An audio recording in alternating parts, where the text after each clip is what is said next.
আপনাদের কোনো কিছুই আমার লাগবে না। আজকে আপনারা যে আমাকে ভালোবাসা এবং সম্মান দেখালেন, বাকি জীবন যেন আমি ভালোবাসার সম্মান নিয়ে থাকতে পারি, আপনাদের ভালোবাসার মান যেন আমি রাখতে পারি।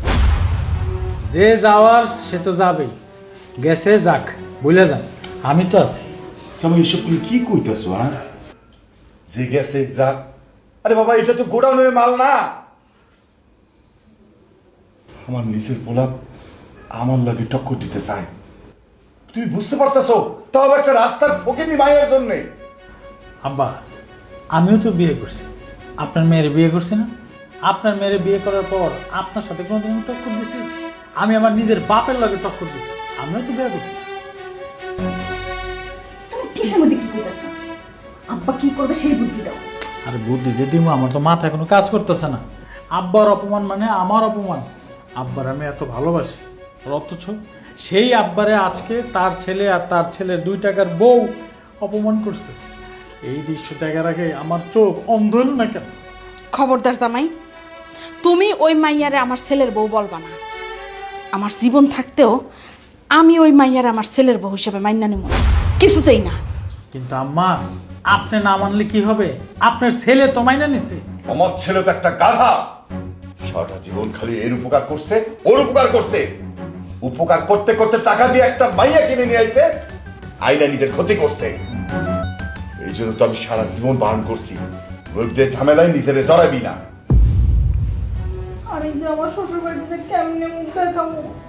এমন একটা মেয়ে, আমার ভাই বিয়ে করছে, মেয়ে আমার বিয়ে শোকাইছে।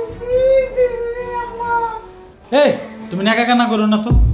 তোমার ভাই তো বিষ খাইছে, সে তো আর মরে না, বাইচা গেছে। বাঁচার পর মেয়েটা ছেড়ে দিত, ছাড়ে নাই তো। তার উপর আব্বারে চ্যালেঞ্জ করছে। সেইটা বুঝলো না যে আমি যদি ব্যবসার দায় দায়িত্ব নেই, তাহলে তো 3-0 গোলে হারবো। তুমি মন দিয়ে আব্বার ব্যবসাটা করো। আব্বার যেন কখনো মনেই না হয় সেই ব্যবসার সাথে তার ছেলে নাই। হবে না, এখানে এইসব আলাপ আলোচনা করে কোনো লাভ নাই। যেভাবে হোক আমার পোলারে ওই মায়ের জীবন থেকে তাড়াইতে হইব। জামাই, তুমি কাল সকালে আমার অ্যাকাউন্ট থেকে যত টাকা লাগে উঠাই নিবা, তারপরে আবার জানবো আমি ওই মাইয়ারে যেভাবে হোক আমার পোলার জীবন থেকে দাঁড়াবো।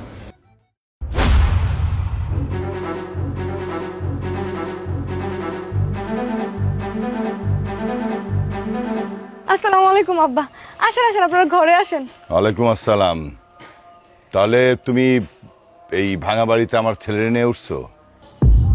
না আব্বা, আমি উঠি নাই, আপনার ছেলের বন্ধু এই বাড়ি ঠিক করে দিছে। যেই ছেলে কিনা আমার জীবনে এসি ছাড়া ঘুমায় নাই, সেই ছেলে এই ভাঙ্গা চালা বাড়িতে এসে ঘুমাইতেছে।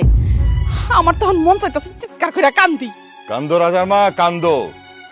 ছেলে যদি বিয়া কইরা বইয়ের ছলনায় পইরা যদি বাপ মারে ভুইলা যায়, এখানে আমগো কান্দন ছাড়া আর কিছুই করার নাই। আব্বা, আপনি যে কাজটা করতে আসছেন ওই কাজটাই করেন, ওরে বুঝাইয়া দেন। জামাই, তুমি বুঝায় কও। শোনো, তুমি আমার সুমন্দিরে ঘটনাক্রমে বিয়ে করছো। তোমার কারণে আমার শ্বশুর বাড়িতে অনেক প্রবলেম হইতেছে। তোমার কারণে আমার সুমন্দি এই ভাঙ্গা বাড়িতে এসে উঠছে। দেখো, আর কোনো ঝামেলা বাড়াইতে চাই না। এখানে 5 লাখ টাকা আছে, এটা নিয়ে তুমি আমার সমুদ্রের জীবন থেকে চলে যাও। এই 5 লাখ টাকা দিয়া তোমার জীবন সেটেল হয়ে যাবে না। 5 লাখ টাকা কেন, 50 লাখ টাকা দিলেও আমি আমার স্বামীর বাড়ি ছাইরা কোথাও যাবো না। ঠিক আছে, টাকার অ্যামাউন্টটা বাড়াই দিতেছি। যাও, তোমার আমি 50 লাখ টাকা দেবো। আব্বা, 50 লাখ টাকা কেন, 50 কোটি টাকা দিলেও আমি আমার স্বামীর বাড়ি ছাইরা কোথাও যাবো না। টাকা নিবি না তাহলে কি করবি? মার খাবি, খা মার।